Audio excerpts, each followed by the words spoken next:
Fear is gripping the market at 29 out of 100, and right out of the gate, we're seeing a tale of two markets.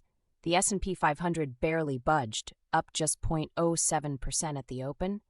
But look closer and you'll see a fascinating divergence developing.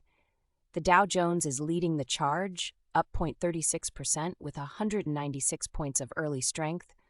The Russell 2000 small caps are joining the party, up 0.33%, showing risk appetite in the opening minutes. But the Nasdaq is the story here, and it's not a good one. The tech-heavy index is down 0.14% right out of the gate.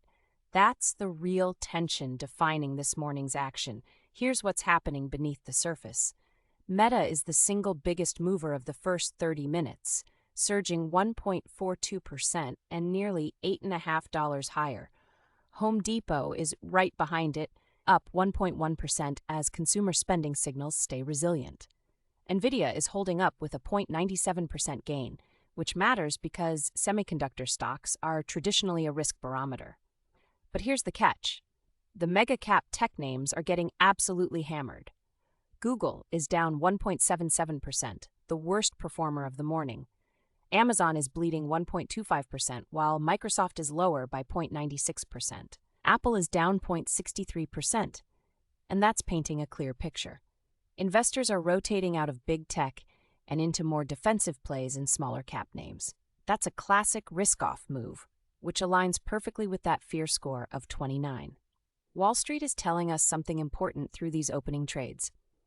The bullish analyst consensus on mega-cap tech like Microsoft, Amazon, Google, and Nvidia hasn't wavered. We're seeing 64 buy ratings on Microsoft, 70 buys on Amazon, and 62 on Google. But the market is saying not so fast. That divergence between what analysts say and what price is doing is your key tension point this morning.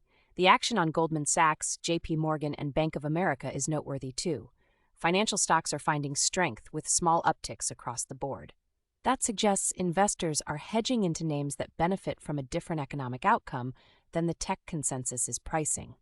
Watch the Nasdaq throughout the day because if that weakness spreads to the broad market, we're looking